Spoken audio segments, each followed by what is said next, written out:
मी आज आपण ज्यांच्यासाठी इथे जमलेलो आहोत त्यांची नात, आमच्यावर आशीर्वादाचे मायेचे छत्र धरणारी एक मोठी पिढी आज संपली. आजींच्या पाठोपाठ बाबाही गेले. माझे आजोबा संतोष सीताराम पाटील, त्यांना बाहेर संतोष गुरुजी तात्या म्हणत व घरी दादा.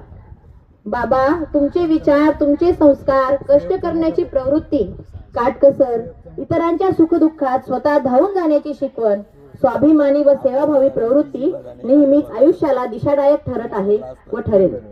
बाबांना जेवताना ताटात इकडचा पदार्थ तिकडे नको, त्यामुळे तीच सवय मलाही लागली.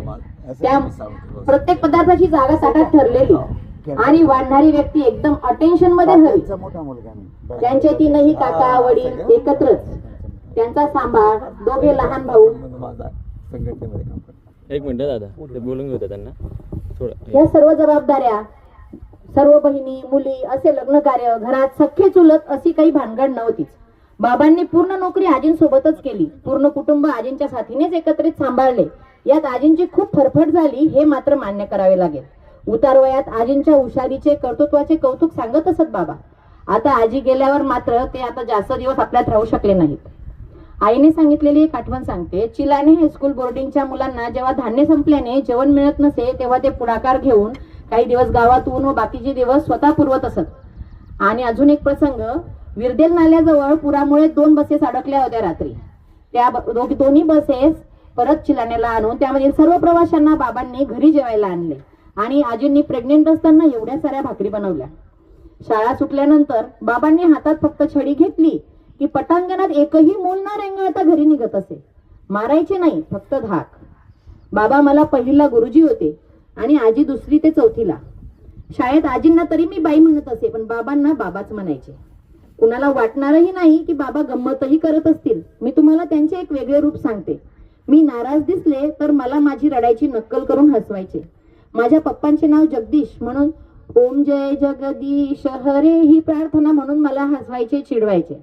मग मी पण बाबांच्या वडिलांचे नाव सीताराम म्हणून रघुपती राघव राजा राम पतित पावन सीताराम अशी प्रार्थना म्हणायची.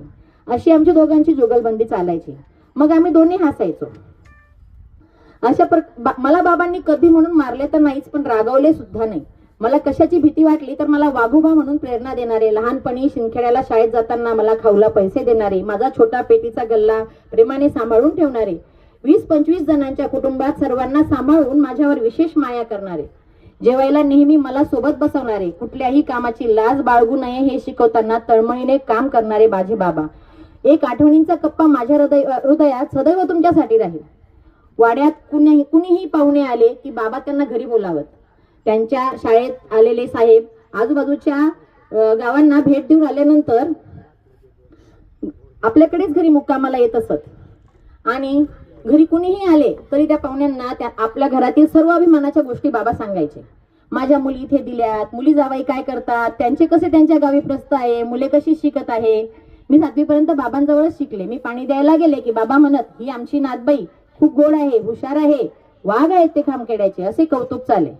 आधी वाटायचं बाबा काय प्रत्येकाला तेच तेच सांगतात आणि कशाला सांगतात. इथे आलेल्या प्रत्येकाने हे वाक्य ऐकलंच असेल बाबांच्या तोंडून. 9 लग्ने, 9 मौता, शेती, नोकरी असे काहीतरी. मग जसे मोठे होत गेलो तसं कळत गेलं की आपलंच आपल्याने होईना तर एवढा परिवार जोडून ठेवणं सोपं नाही. एवढी कार्य पार पाडायला व त्यासाठी कुटुंब जोडून ठेवायला काय करावे लागते ते आता लक्षात येत आहे.